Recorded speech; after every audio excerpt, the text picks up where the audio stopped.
Hey everybody, welcome to What Could Go Wrong Live. Today I'm hanging out with B-Love. I mean, I assume there's a longer name, but I like B-Love. I think it's the best.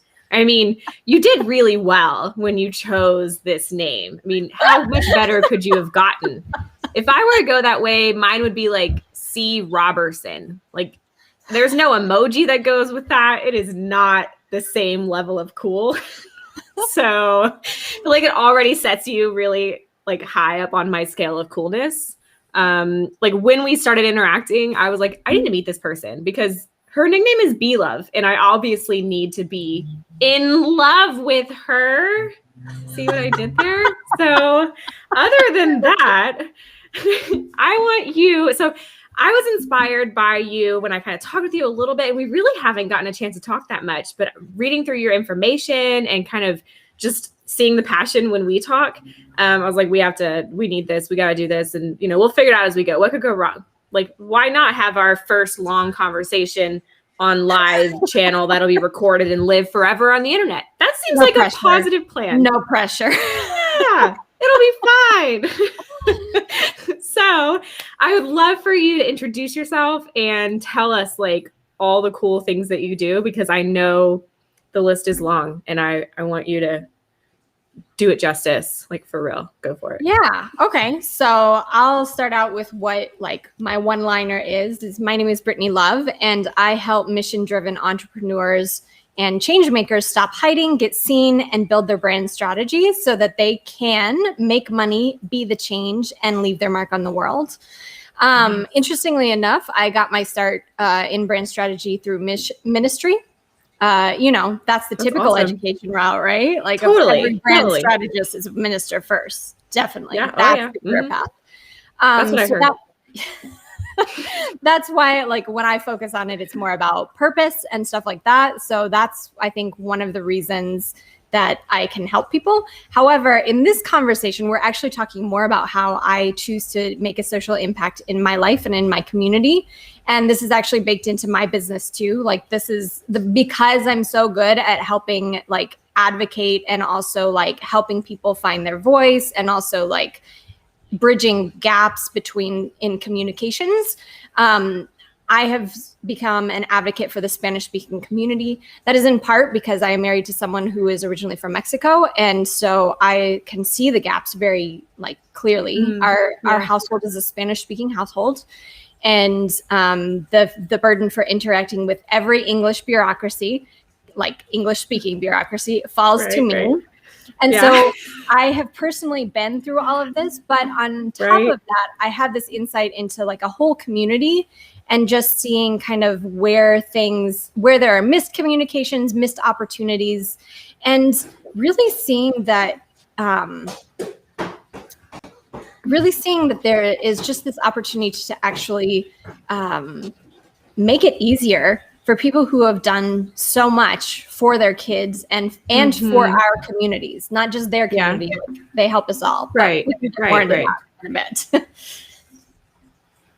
I love that. I mean, I love when we are able as humans to kind of pick up something that's meaningful for us, like, and run with it, because so often we see all these things that we're like, oh, that needs a change, or that needs to be helped, or I really like this and it should probably something should be done about it, but that sounds hard. So I love when I get to meet people who are like, this needs a change. I see the gaps and I'm ready to take them on in whatever capability that I have.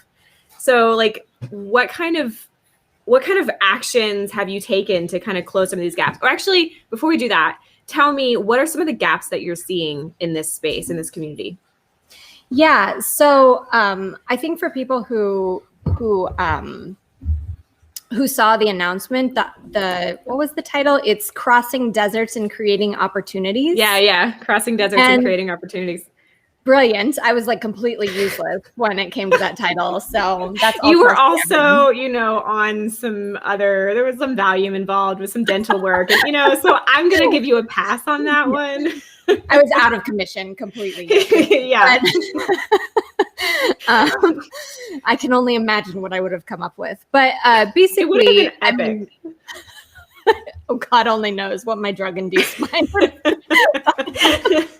I would like, seriously, I hoped you would have responded inside of that. I mean, like, oh, and then just the epic things. I would have imagined like unicorn emojis would have been happening, right next to the one where the cat rides the dinosaur. Have you seen this emoji? That's my favorite one. I don't even you need to participate in that. But I just imagine there would have been some sort of epic situation with words and emojis, and anyway, it would have been great. Yeah, volume kind of just makes you sleep, so I'm not sure it would have been that great. But anyway, okay. So I think maybe to kind of go back, like there are lots of different types of Spanish-speaking immigrants, but the type that I interact with most frequently are from Mexico and Central America. Within that, you have a whole range of cultures and actually even first languages. I don't think many people realize that, but just because you're from a Spanish-speaking country does not mean Spanish is your native language. Right. And so also watching like people from a different cultural environment trying to understand the school system in this environment and all of the opportunities to communicate well that are just get missed and laid aside, all because we assume what we grew up with is what everyone else grew up with. And so I think that's what I'm seeing. And I think if you're dealing with Spanish speaking communities in like Miami or somewhere else where, you don't have quite as many mixed status families is kind of the key word. Short immigration system, but just basically think there are so many, like there's the alphabet soup of immigration statuses, and you never know who in what family is going to have what. But most of the people I would say that I am talking about have a less stable immigration status, whether that's because it's temporary or because they have none at all. That being said, they're the people that are building our houses, cleaning our houses and offices, cooking our food, like some of them are picking our food. And what else do they do? I think that's, anything our grandparents would do, basically. Like they're keeping our society running. And so knowing that so many of them are here specifically because they wanted their kids to have a great opportunity, it's made me really passionate about saying, okay, look, you've got two sides of this coin, two sides here that are trying to get the same goal, a solid education for their kid. You've got the parents and you've got the educators. And yet there's this constant miscommunication that is happening. So I think that's a little bit of the background. You asked me, what was it specifically you asked me about, like what I see missing, or like what are the gaps that you're seeing? So let me see if I kind of understand, because this is totally outside of my, like strong understanding space. So you're teaching me along with everybody else. Really, like I have a general understanding inside of what I do, but never been a niche that I've kind of focused on. So you're definitely teaching me something alongside this. So thank you for that. I needed to learn something new today. So let me see if I kind of understand what you've said to me. So families can be mixed status, which is an interesting concept that I've never really thought about. And to clarify, that would be families who have different immigration statuses. Like somebody is already immigrated, and so they're a citizen, and someone is going through the process. Is that correct? If they can go through the process. I think that's part of it too, is that, and I don't think people know this, but for many years, U.S. companies, for the 80s and 90s and into the early 2000s, U.S. companies specifically were advertising for Mexican immigrants to cross the border, because the rule was once you got here, you're kind of safe. That changed in the mid 90s, but the companies still were like big billboards in Mexico City saying, come to the US for jobs. Just jump that border. Seems legit. Yeah, that seems legit. Let's do that. And because the economy was so bad there, it was actually the solution. And Mexico, compared to some of Central America, which has been like, wow, really bad economies for many, many decades, Mexico is actually not too bad off, but to make an Right. actual good living and to make sure they can support their families back home, many people did come here. Why? Because we were asking them to come here. And then when they got here, the rules changed, or they found out they were in some loophole. And so some of them have no Right. status at all. And some of them have some sort of temporary status. Like this often happens if there's an earthquake or something, or some are seeking asylum if there's like a lot going on in their countries, like violence or something like that. There's a whole range of immigration statuses. And I would say, at least in our community, Durham, North Carolina, in our community, most families are mixed status families, because even if the parents have the exact same status, most of the kids here are American citizens. Right. When we're talking about serving the Spanish-speaking community, the Spanish-speaking immigrant community, their kids are English-speaking American citizens. So we're really talking about educating Americans here. There is a minority in that where the kids did come over at a very young age, but still their home is here. They know no other home. Yeah. And I love that perspective that you've kind of given to that, right? Like, while we are serving, like what you said, the Spanish speaking community, we are serving Americans. These are American children, not, we're not serving immigrant children. I mean, like, all of those things can be set aside. And all we need is just, we are serving American children, like as the same as any other American child. I mean, when we went to Mexico, I kept telling my daughter, I'm like, speak Spanish. They'll think we're immigrants. They'll think we're Americans if you don't stop speaking English. Right. And like I learned Spanish in Argentina. So I'm like, maybe they'll think I'm Argentine if I just play up the accent. But it's like, Argentine, that's new for me. Like, you taught me how to speak about that, because I would have never. Argentinian is probably where I would have gone, which is definitely wrong. So thank you for giving me knowledge I didn't know that I needed. Argentine. You lived in Honduras though, right? I did. But, I mean, it's very far away. It's very far away. It is. It's very far. It's very, very far. But I love that perspective, because I think so often we're segregating these groups into places and then making decisions about how they should be served. And to give a comparison, I work sometimes in schools that are looking for ways to align or bring more collaboration to their gen ed and their sped segregation. So like their general education, their normal students, right? And then their special needs students, which could be any neurodiversity that they decide to segregate into that.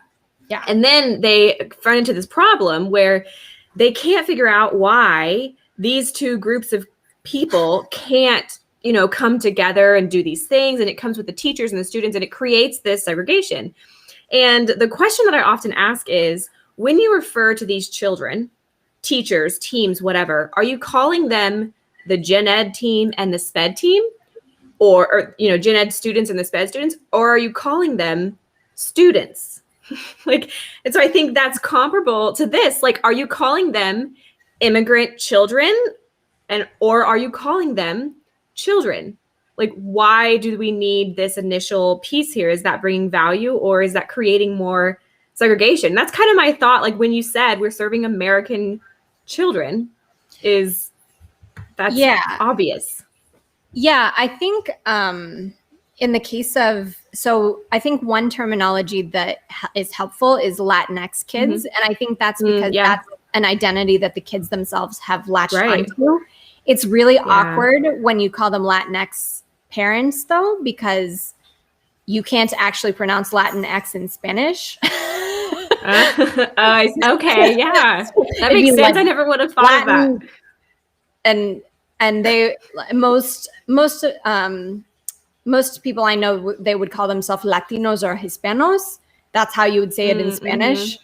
But I think for the kids that's actually like a word that they like, because they can kind of, it affirms kind of like their feelings about gender neutrality, but also it affirms their culture, which they're very proud of.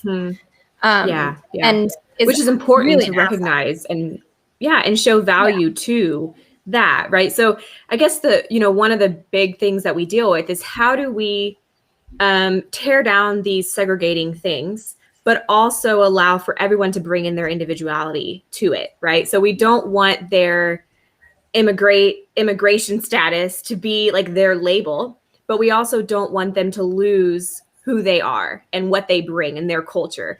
And so often when I'm working with environments, I work a lot to create trauma-informed spaces in schools and stuff like that. And one big piece in that is language that you use.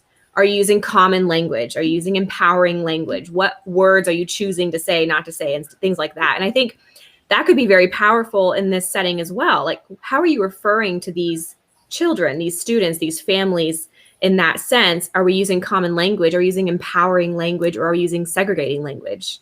And that could be a big piece of it. At all, I think is or that. that is a very good point. That one too. Yeah. No, I really thank you for sharing about what you do around trauma and trauma-informed spaces, because that's actually another aspect that I haven't gone into too much yet, but it's definitely it's come up in the advocacy I've done.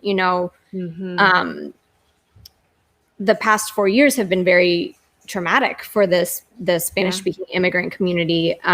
We watched on a regular basis as like one family is split up and another family gets to stay together.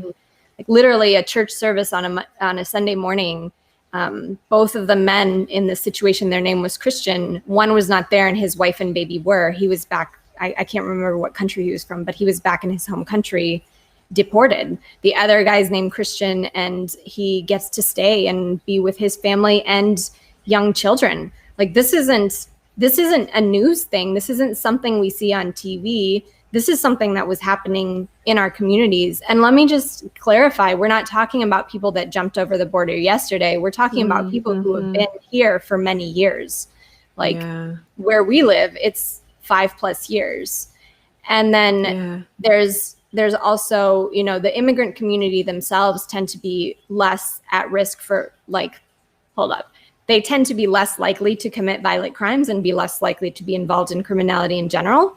However, they also have a tendency to be target of crimes. So when you're talking about a trauma-informed space, like a lot of our kids deal with a lot of trauma that you don't necessarily see in like upper middle class white suburban communities or upper middle class suburban communities in general. Right. It's really important to kind of consider the background that you're dealing with, because whether it's thinking, hey, I'm seeing people talk smack about my parent, my daughter, she's like, not all Mexicans are criminals. Like that was really her freaking out in the middle of a bar. Like, you can judge me for taking my kid to a bar. She wasn't drinking. I'm not wearing my judgment pants today, so we'll have to do that a different day. It was like a bar restaurant setting, but she, this is what she's hearing on the news about her father, who served his country proudly in the Mexican military and now serves his country proudly here in building people's homes. Like, these are good people. And so it's from the language that we hear on TV. It's from, the tragedies we see in our community with, the kids that haven't gotten the support ending up in gangs or drugs or something like that. These are American kids. These are not immigrants I'm talking about, just to be clear. Right. This is really a failure of us to provide a safe community for everyone. And creating the space in our schools is actually a way to help prevent all of this. So, I love what you're doing. So, well, I think trauma-informed spaces. So I'm gonna rant on that for like a second, and then I want to hear about the gaps that you see in spaces. I mean, so in general, trauma-informed spaces across the board. We're talking about creating psychological safety. When is that not important? I mean, when is that not important? Like that should be in every home, in every workplace, in every school, in every community that exists. There should be an understanding of trauma-informed environments and psychological safety. I just want to throw that out there. Like I can that recommend some books. Brand strategy read for some heaven's things. sakes, folks. Like seriously. Okay. So just read a book. Okay. Educate yourselves. That's all I'm gonna, that's my thing. Okay. When I run into people that run large communities, and especially if they run communities with children, and I've seen this specifically in churches, which is unfortunate. Mostly because I think two reasons. One, they don't know it exists. It's not a part of their training, right? My schools that I run were ministry in churches, right? So I'm I'm familiar with that world. It's not a conversation that's had, it's not really understood. Abuse recognition and all those types of things is coming into ministry environments more and more recently. This is a pretty recent development, right? And so if you push past that and say, are you creating a trauma-informed space? How are your people engaging with the children that are coming in? The faces of these people are like, huh?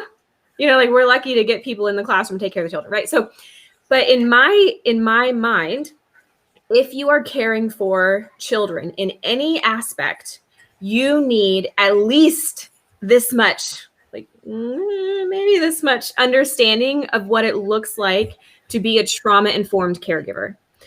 And I like in every setting, just all of it, just read a book. I just can't. Okay. So if you're going to care and engage for a child or a person, you need to have an understanding of how to engage with that person in a way that does not unintentionally create more trauma for them. Okay. Like just preach it, sister. Preach it. No, just can't.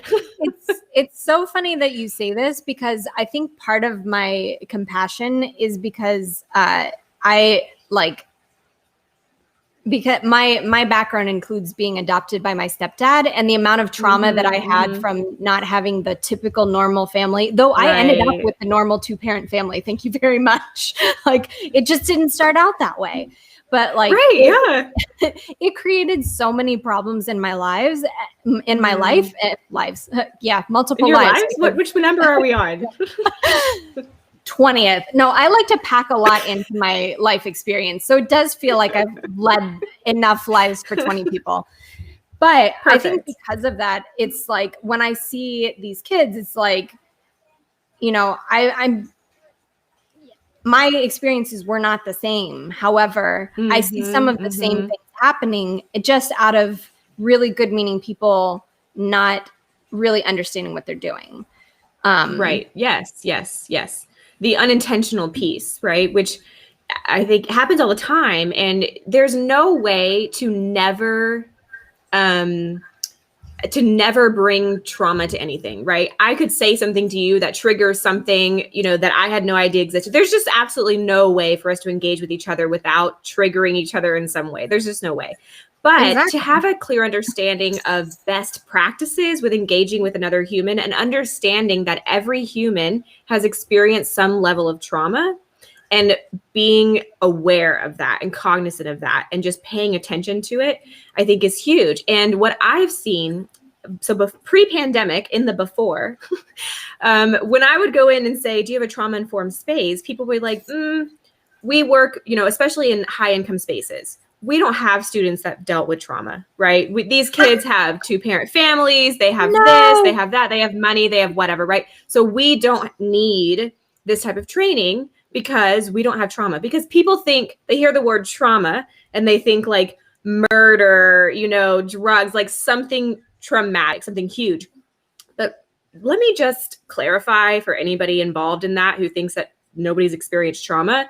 Trauma is in the eye of the beholder, right? So anything that impacts you negatively and you label as trauma is trauma. It can be divorce. It can be a conversation that someone had with you that was negatively impacted you. It could be a car accident. It could be a move. The other person does not get to decide for someone what trauma is or is not.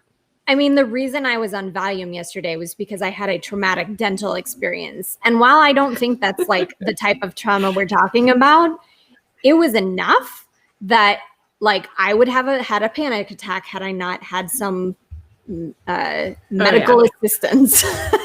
So it really can be anything.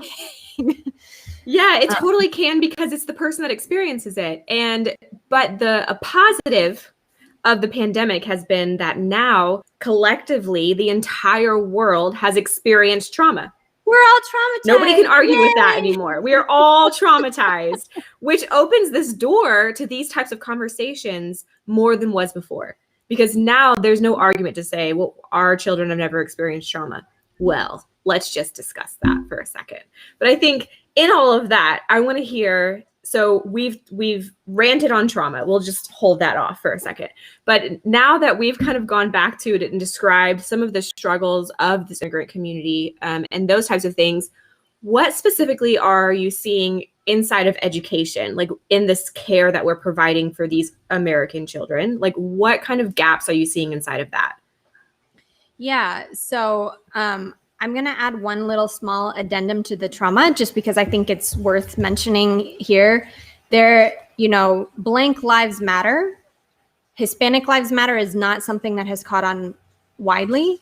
And I just want to point out that they are still putting children that look like my daughter in jail cells at the border. If you think that doesn't affect us, if you think that doesn't affect how we feel about our community and our families, and I'm putting myself here in Hispanic shoes, because this could be my daughter, is the thing that goes through my mind anytime I see this on the news. Like, the trauma is real and unrelenting. So I just wanted to point that out real quick before we moved on. But I think even beyond that by creating the safe space, that's great. But I think also just kind of really understanding who these parents are and how they communicate, and who the kids are and how they communicate is really important. And coming with that, I think it's really important to remember that you're often dealing with language differences here. And that is the biggest place where educators can really shift things, because so it's two things really. It's language differences and understanding of what an education is at its fundamental level. So this is going to be different depending on which Spanish speaking immigrants you are working with. So if you have a like middle class or upper middle class, like they've gone through proper immigration channels, they will have a very different experience, both in education.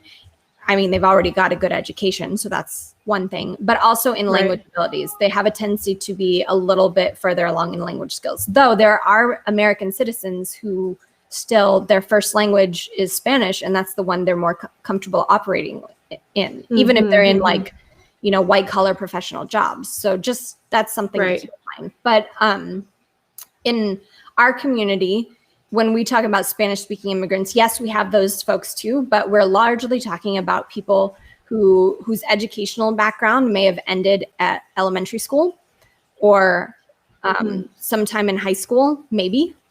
Very few have a college education. Most of them do speak Spanish, but whether or not they read or write Spanish to any fluency is kind of like a, flip a coin, because that's basically what their education systems did to them. So you're not talking about people who have the same educational experience as us. Like, I think that's one thing to keep in mind. So like when you're talking about my daughter is in high school, but when you're talking about things like what are these SATs, ACTs, like why do they matter? What are these standardized tests? All I know is my kid doesn't do well in them. And so this whole bureaucratic system that our kids struggle with, and our kids are struggling with it. It's not the parents, right? Because the parents are often not even sure what the system is. And they're trying to figure out like the best way to help their kids, but they don't necessarily even understand, what does this help them do? I think that's part of it, is that you're dealing with a completely different set of education expectations. The pandemic has really frightened me in many ways, because distance learning and Hispanic kids, at least in our area, fell behind really quickly, despite a lot of educators taking the time to get like notebooks or laptops into their hands and everything. But you're like, one thing that's worried me is that by the time they're in high school, or even middle school, they've already achieved the same educational levels as their parents. And then our community was left without stimulus checks. They were left, with patchy work experiences. And so what do you do when times are tough? Like, you gather together as a family and everybody starts pitching in. And even if the kids aren't expected to pitch in at home and like with younger siblings, which most of them are, that's just kind of how the way it works. They don't necessarily have someone at home that can be helping guide them as they're trying to navigate this online community. Thankfully, that is hopefully coming to close sooner rather than later. Hopefully. Yeah. Get your vaccine, folks. Yeah. But I think it just highlights, like, it's really important to communicate with parents early and frequently before things like this happen. And this is something I think that will help all parents. I just want parents out there, do you know what major skills your kids are supposed to be learning in their grades this year? Do you know what their mathematical skills are? Their language skills? Do you know what study habits they're supposed to be talking about? Because my school system doesn't tell me. And if they're not telling English-speaking parents, they're not telling Spanish-speaking parents either. Right. So how would they go about getting that information? So that information, I think, could probably be, I think ideally school boards would work together, or if it's an individual school, the administrators would work together to kind of create that education. Like, every education has every education list has like a milestones that they have. So I'm not entirely sure why parents never get these milestones. Like, we all got syllabuses. They're top secret, just the educators have them, and then Yeah. Why don't we have them for our kids so that we know what they're supposed to be learning? Because it doesn't really take a whole lot of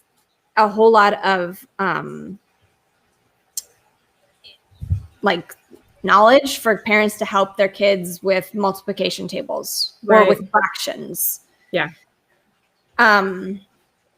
So that's one thing that I think is just start asking questions. I think another thing, it really depends on, oh my gosh, Jennifer Brick just had a great comment. We get communications from our school and teacher meetings. All communications are in English and Spanish. And that's one of the things. If you have a significant Spanish population, every single communication should be in both language. Why? Because the kids are Americans and they speak English. Like, sometime around 3rd grade, even Spanish-speaking kids their English language still start surpassing the other ones.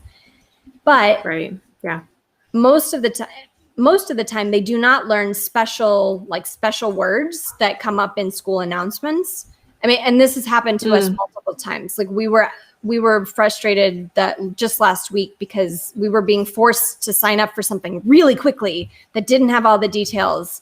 But it did have, 80% native Spanish speakers. I would really hope that everything is bilingual. But at the same time, our school district is like 30% or 40% in some cases, and not everything is bilingual. That means you're missing a large section of parents. So I think that, and one of the reasons, like, my husband and I have to communicate across the language too. And I'm very fluent, but not fluent in actually everything. And so when I receive all the communications in Spanish, I just sit there and go, oh my gosh, seriously? Like, is there no English translation for this? My sister-in-law, and like, obviously always receives the communications in English because that's such a big help to her. And then our daughter, like, she's got a foot in both worlds, but her English language skills are better. So last week, my daughter and I saw communication, which we could have immediately said, oh, this opportunity is not for her because it's like all summer long. And we thought that it was 2 sections of the summer. Like, there's a 3-week section here and a 3-week section here. But it was only in Spanish, so we didn't know that. God. You would think that this is something that, like, why is this still an issue? mean, if you have a large community of Spanish speaking families, why aren't you communicating with them in a way that is high quality, the same way you would communicate with your English speaking families? I mean, it just doesn't make sense that we're still here. Like, why haven't we moved past this? I don't understand. Great question. And I think that's the challenge. Like, I can understand. So here it was like, there was a small wave in the 80s, a fairly large wave in the mid 90s. By the early 2000s, you really should have had a clue. By 2010s, hey, you really, really should have had a clue. And now it's 2021. It's like, hey, we've got like this huge Spanish speaking population, and you still haven't figured out how to communicate with parents. And did I mention we have Google Translate? So if you get one person who speaks Spanish really well, put everything into Google Translate and then have them like just check it off, like that actually works most of the time. There's usually a phrase here and there that doesn't work so well, but that's actually really huge in getting this communications across so that at least everybody has a chance to understand. Yeah. And I think that's the thing is the effort that you're putting into your communications with every learner, not just this group of learners. Exactly. And so that's actually one of the things that parents can do themselves is that, one, I mean, figure out is there a large minority population in your city and how are they being served? But two, are the communications that are coming across just even making sense? Because this one last week, even within when I finally did find an English translation, it didn't have the times that this program was running. And I'm like, you're asking us to make an immediate decision about something and we don't even know what time it will be? Like, how much work does that create for you to like have people sign up for something that they can't commit to because you haven't told them what time it will be? I mean, that seems backwards. Yeah. So unfortunately I actually ended up sending it to the district's communication officer, which I didn't realize. I thought he was like the principal of this program or you just went straight to the top, right? Just like all the way up. This is not the first time I have done that because I just like, I just go straight to the top because like most people at the lower level are struggling with the exact same things. So true. It's so true. Yeah.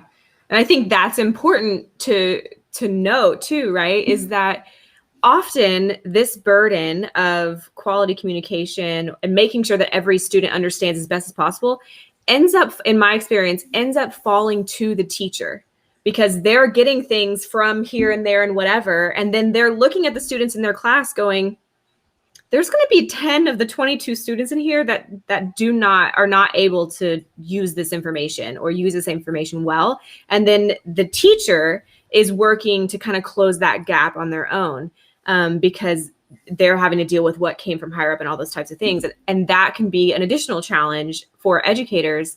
And I've seen that in larger districts is they're getting this information from higher up or wherever, and they're trying to close the gap on their own, bless them. But it's still very challenging, why aren't districts recognizing that gap? And I think overall, you can take this issue and you can apply it to so many different sections of students, right? SPED students, Latinx students, all these types of students. I think if I were to guess the core issue, and I'd love to hear kind of your thoughts on this, is that we need to widen our perspective of what a learner looks like and then do our best to serve every learner, not the typical learner that we feel like we're serving. Like we have this archetype of learner, this avatar, and we're serving this learner. So everything we do is going to serve this style of learner right here. And then all the other learners around it are going to have to just adjust to meet this because we have one communication style. And as a brand strategist, my question is, I guess maybe this doesn't fall on you, maybe it doesn't, but in marketing, don't we try and serve every style of person, and how are we marketing to these different people? We create avatars and say, here's how we market to them and that and there. Like, why doesn't that live inside the education space? Why are we still serving one type of learner and then expecting every other learner to kind of adjust to that? That doesn't make sense to me. We know now, we should know now, that there are so many different types of learners, from communication styles to languages to culture to heritage to neurodiversity to, like, it's a broad spectrum. We no longer have one type of learner, right? Like, I feel like that's the core of it, is education moving slowly to widen its perspective of the learner that we're serving. Well, and unfortunately, what has happened is we've assumed test scores are the measure by which we have educated someone. Such a big issue. It's like, let me just drop this bomb right here. Yeah, right. But especially with Hispanic students, it's like, okay, so if our kids are consistently testing as not career and college ready, why are they so equipped to go into careers? Like, even if it's just a job, like McDonald's is still a career, folks. Why are they so equipped to go into careers? And why do they have a higher percentage of Hispanic students going to college than even white students? Sorry, questions. Our kids are smarter than standardized testing is acknowledging. And I think it's because exactly what you said. We've assumed, oh, there's this one type of student and this is the way they learned. One of the beautiful opportunities my kid has had is that there was a public Montessori program in our school district. Wow. It's, of course, like a magnet school. Like, it's a lottery system. So you just kind of she's lucked out and gotten into multiple lottery schools. And that is one of the reasons why she's doing as well as she is. But she had teachers who actually were able to help. And Montessori has been proven in multiple socioeconomic areas with minority students and with multiple, like, special or non-typical, or whatever word you want to use. Like, it has been proven to help all students become, like, more on the same path, so that within the span of a year, she went from almost flunking out of class, like math class, to them recognizing not only was she gifted, but she could almost join her math 1, which would be high school math. And I'll be darned if you know that some stupid test for a kid that gets test taking anxiety wasn't the litmus of whether or not she was allowed to join that math class. And you know what her teacher said at the end of the school year? You would have been totally fine in math 1, but I'm very lucky to have had you in my class for 1 more year. And she actually did take a part of, like, she was sometimes a part of that math class. But I think that's kind of one completely different rant. But, like, why aren't we thinking about the full breadth of things? Especially, you know, our kids are being told they're behind, but at the same time, like, they're being, like, dragged out of class so they can serve as translators on school tours. Like, that's happened to my daughter. Her Spanish is really horrible. So I feel really bad for the parents that took that Spanish very well. But when she doesn't know a word, she says, the thing. And the other thing, the thingy that does the thing. And I'm like, oh my gosh, like, how do they even know what you were talking about? And she's like, I think they got it. And I'm like, okay, well. They're totally fine. It's context. They got the context clues. It was fine. It's fine. I mean, but I agree with that rant. And especially, Montessori is a great learning style because it serves a whole brain child. We know that it serves the child in so many different ways. And that's been proven over and over again, right? I mean, there's other styles of learning that meet the same need, Reggio Emilia, et cetera. But they're not implemented in schools. And that's a whole different rant to go down. But I think in general, we keep coming back to why are we not serving all learners? What would it look like to serve all learners and meet them where they are instead of expecting them, again, to look like this one avatar that we've decided that we're serving? And I think the Latinx community falls into that. Like, why aren't we serving them where they are in this space? We know that they're in our community. We know that they need to be served. We know that there are American students who need and deserve the same thing as any other student. So what are we doing to accommodate for that? The same that we would accommodate for, anything else inside for a learner. I don't understand. Are we going to fix it? Can you fix it? Ready, set, go. How do we fix it? Okay, let me give you my 20-step plan for fixing it. No, I mean, I think really it says, it's like when you're doing the same thing with your like diverse avatar student, do it with a diverse avatar parent. Think, what am I assuming in this situation that isn't necessarily true? So this is lighthearted, but the number of time that my daughter and I have had to explain what prom is to my husband is just ridiculous. But he has absolutely no concept of prom. It is a very important American rite of passage. Even if you just see it on TV or if you skip it or whatever, it's still important. Right? Yeah. That's funny. But assuming that parents know exactly how it goes is really ridiculous. Like, tell me exactly what the heck Math 1 is, because I had Algebra 1, I had Geometry, I had Pre-Calc, I had Calculus, but I never had anything called Math 1. I don't even know what Math 1 means. I'm like, what is my kid learning? I have no idea, but whatever. Yeah, that's probably fine. So I think not assuming that parents know actually what you're talking about when you're talking about stuff, and assuming that they might actually want to know. I mean, yes, don't assume both of those things. Like, don't assume that parents have no desire to be involved just because they're not engaging. Right. Why? Yeah. Because there can be a lot of shame, especially if if like there are some parents like in the Spanish speaking community who have no formal education whatsoever. They just grew up in an area without schools. They're not stupid. They've come here and made a life from themselves and interacted in a completely different society and like made it work. That's really, really smart. To be able to do that, you have to be like, you've got to have like a lot of chutzpah, and you've got to like not like, you've got to be willing to work hard, and you've got to just like have resiliency out the wazoo. So yeah. And I think I like, don't assume. And I think, my daughters have been, my oldest especially has been in public, private, charter, homeschool, unschool. Like, we have experienced all the different types of school. My background is education. My degree is child development. Like, I live this life every day.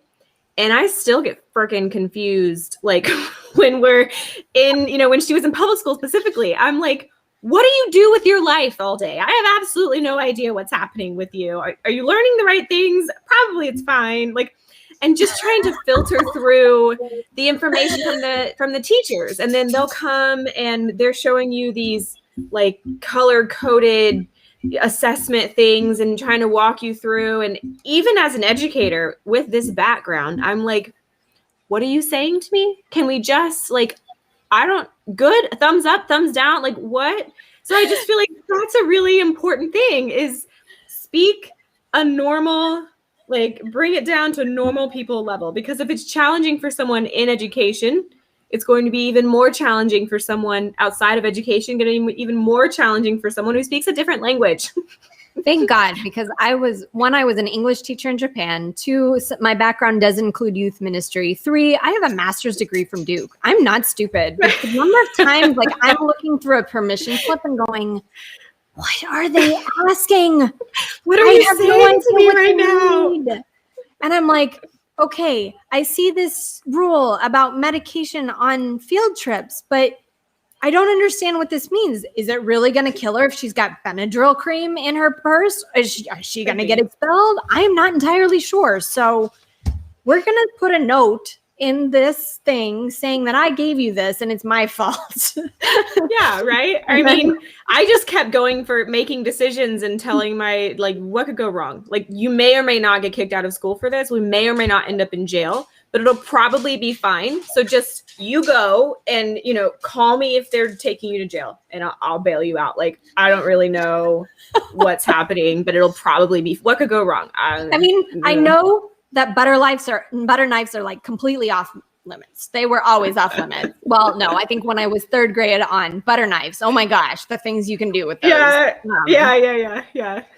So but beyond that, I'm like, I don't know. It's just so confusing. So make it super simple. My mom was complaining about this when she was hearing about the cohorts and asynchronous learning. I'm like, okay, well, all our kids know the word asynchronous now from kindergarten through 12th grade, which great, right? We've learned a new word. When they have to take that SAT, but for heaven's sakes, you couldn't say like face-to-face versus on your own time. Yeah, you know, I just don't. It doesn't make sense to me. I don't really know. Like taking the educator language and putting into normal words. Like I work some with the Texas Education Agency. And so I'm sitting in meetings with like leaders of this and they're talking in acronyms and words and things. And like, I just listen and I get off the meeting and I text the people that I work with and I'm like, so when they say blah, blah, blah, they mean what now? You know, so yeah, that's a different rant. We have so many rant opportunities that we've come across now. So if we were to kind of if you were to take your whole mission and all the pieces that we've touched on trauma, we've touched on communication gaps, we've touched on understanding like what there's different immigrant statuses, you know, that they are American children, regardless of their parents, like all of those types of things. We've touched on all these pieces. Like, what would it look like for you to kind of bring all of that together and say, here's, you know, if I were to dream of a path forward, it looks like this. Okay. I have actually created a handout and you will have the link like right after this show. But I just like, and it's for parents and educators because I think parents can do a lot. First of all, parents, you have more power than you know. Most of the stuff that I have gotten through, because I am just one like cranky ranting voice. And let's face it, I have not crossed deserts. And I speak for people who literally have crossed deserts, swum rivers, and jumped fences for their kids' education. Good God. I don't even want to make my kid a sandwich for lunch because she's old enough to do that herself. Right? Seriously. So I just sound really ranty. However, it sounds much less like a rant when it's other people that I know, like that understand that I am speaking for a bunch of people who literally can't speak for themselves, who have got my back. Yeah. Right. Yeah. And then these parent advocates, they're like, no, we say diversity and inclusion and we actually mean it. And this is what that looks like. So for parents, I think, you know, I've got this list and I think I'm going to leave it for you for them to download the list if they want to. But it's really helpful when parents get involved, even if it's just helping educators realize that there is a gap, because not all of them have time to know. Like our educators are overworked. Yeah. But when it comes to what educators can do, empower parents to be involved in their children's education. Actively look for who's being left out. If you've got a large Spanish speaking population and you're not putting everything in Spanish, there's a good chance they're being left out. But that could, like, if you're working with kids who have special needs, and these populations overlap, right? Like my sister-in-law, one of her kids is actually, well, I mean, my kid, I think, is technically special needs too, but she's got ADHD. So she's in a functioning classroom, but like her kid, you know, he has autism. And so he needs additional assistance there. So we're not exactly talking about like, this is one group or the other. They can overlap. Different socioeconomic classes, like are there kids that just literally don't have resources? Like if you're hiring a tutor for your kid, hey, is there a kid down the street that you know can't afford one? And maybe y'all can partner for that. Like simple things like that can help, or creating some kind of after school program that can help too. And I know that this is something that not just one person can take on. It really needs to be everybody doing their part. bilingual communication, if you have a large immigrant, non-native English speaking population. And just to be like, I've lived overseas 3 times. And it was always in a country where it was a completely new language. And even when I understood the language, trying to figure out bureaucracy in another language is almost always impossible. I can't even figure out my own American bureaucracy. I was going to say, if you figure this one out, let me know. English or in Spanish. Yeah. So bilingual communication, and it can be as easy as like pop it into Google Translate and have someone take a look at it. Actually celebrate the different cultures and the different backgrounds and the different heritages you have in your school. I think that can happen in many ways. Like it can be highlighting a lesson. I know that my daughter's English teacher will often pull out books either by African-American, Asian-American, or Hispanic-American authors. And she'll use like rap songs or pop songs or, you know, anything that kids are like into to create lessons so that it's, you know, she might not understand it exactly, but by creating lessons where kids can communicate their knowledge and can say, this is great. My daughter's dance teacher does this too. She is in an art school, so she gets to do dance as a class. But oh my gosh. She was able to share a dance from Mexico. Now, I'm not going to tell her that the dance she chose is nowhere from the region where her family is from because she's an American kid and she doesn't know the difference. But she was able to bring something that she thought was part of her culture and kind of is. And is something that our kids do learn these dances, but she so appreciated being able to share that. And it makes her glow a little whenever she can share a part of who she is and feel this isn't wrong to be this way. This is okay. And I'm actually teaching other people and helping other people see the richness of my community. Yeah.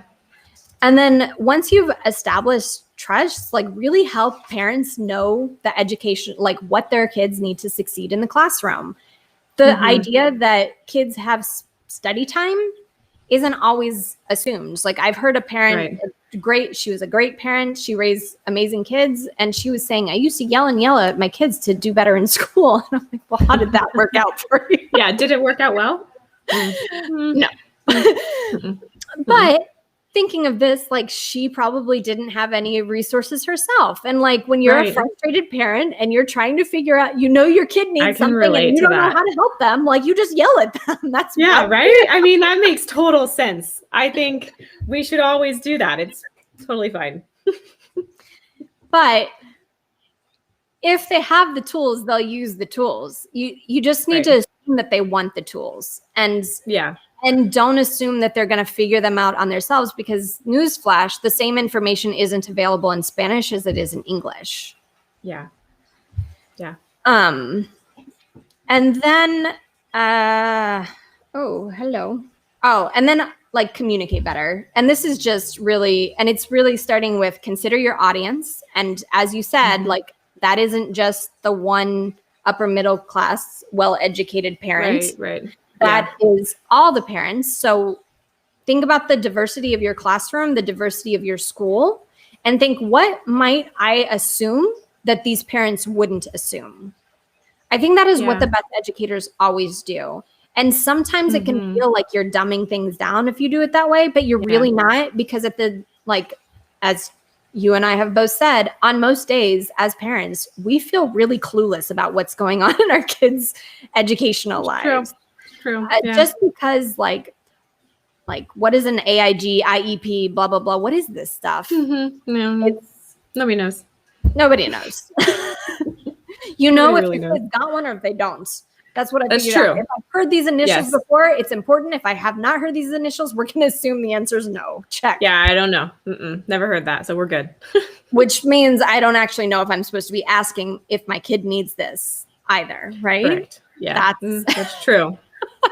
That's a So- whole different situation. We're going to need like 7 more episodes for all of our rant trails that we've landed on here. No. This is going to wrap it up because it's really just communicating it. And that is actually how I started this, was to like create a guide of how to communicate well. And it's like, it's what we know. It's the who, what, where, when, how much, what time, what's the time commitment. Because at the end of the day, by the time you're asking parents and students to make a decision about something, they should have enough information that they can say yes or they can say no.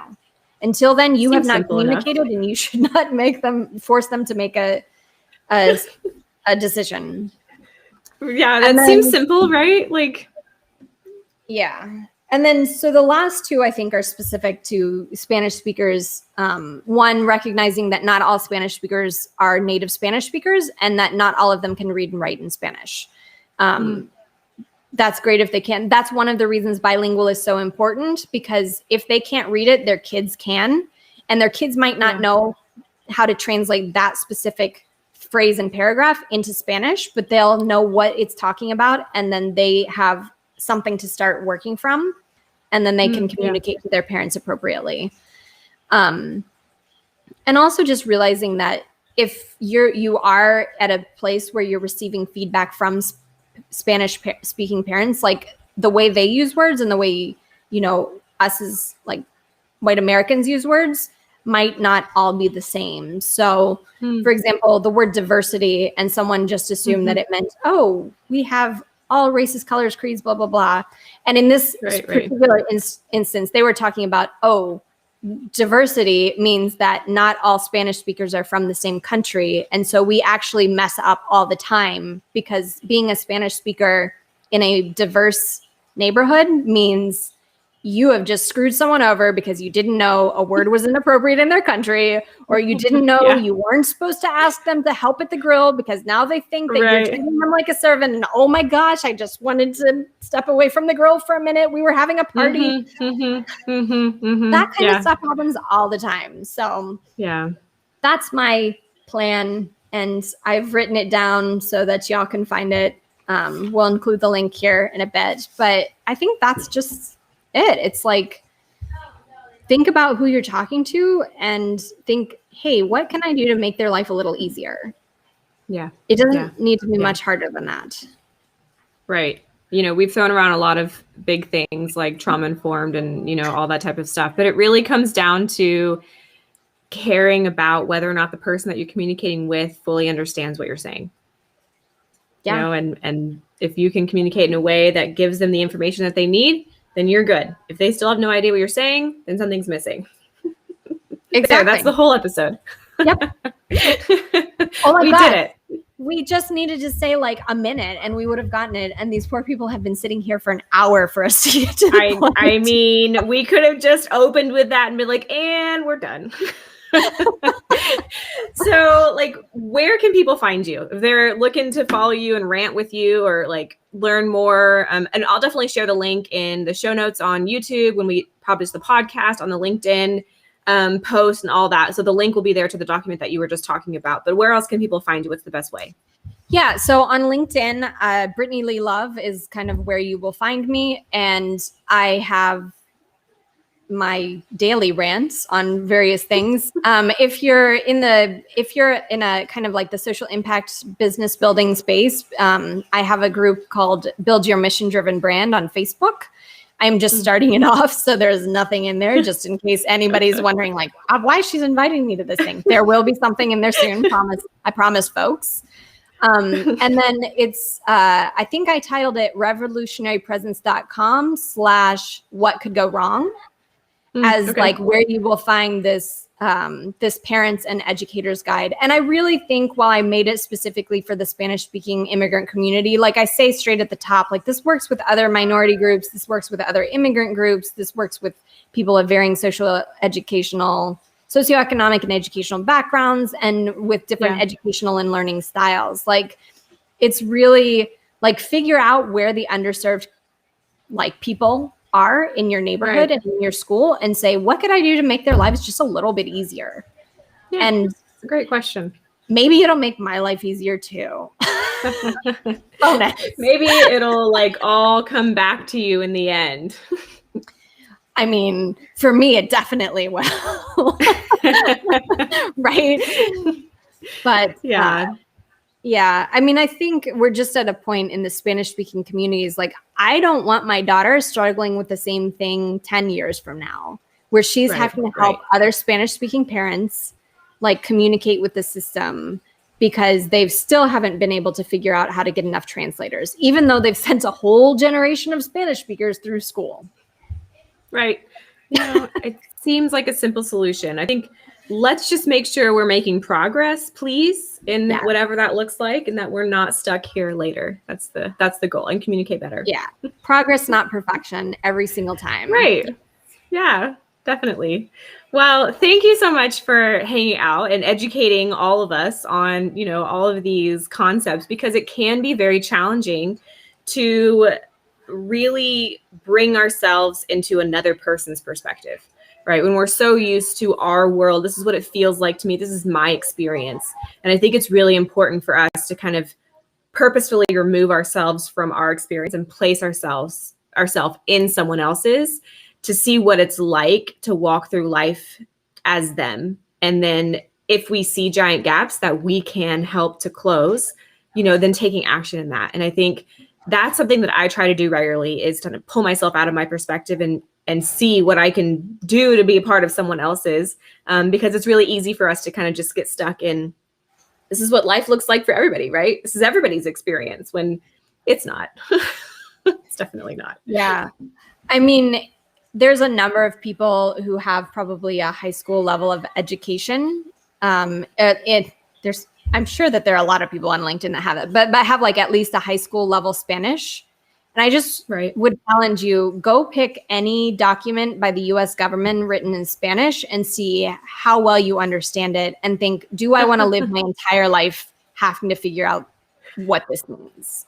And I think that'll give you, it's hard enough to understand in English. Oh my gosh, seriously. But I think that's the best way to say, this is what we're doing to a whole section of people who are literally building our houses, cleaning our dishes, cooking our food, cleaning our houses, mowing our lawns. Like this is what we're doing to a whole section of people that are absolutely essential for our survival. So yeah. No, it's just so important. So thank you for kind of spreading that today, and maybe we can get some awareness out there, and kind of just get some things moving on how we can better serve that community. So thank you so much, Brittany, for coming and hanging out. I'm going to slide you out and wrap up the show. So thank you so much. Thank you. So thank you all for hanging out with us for an hour and 6 minutes while we ranted about all of the really fantastic things that need to change. And definitely check out B Love's website, and I'll put her all information in there so you can find that document she was talking about and see what kind of steps that you can take to make an impact in your community. If you don't already, follow the YouTube channel, What Could Go Wrong, and check out previous episodes and all those types of things. Check out the podcast. You can find me on LinkedIn, Instagram-ish, and I think I'm on Facebook-ish. So you can find those things as well. All of this happens through Restream because I'm not smart enough to be able to make it happen across several platforms. So I use a company that does it for me. So if you're watching on YouTube or Twitch or LinkedIn or wherever you are, thank you, Restream, for participating and being smarter than me. So I will see you guys next week on What Could Go Wrong Live. And I don't know what we're talking about, but it's sure to be a good time.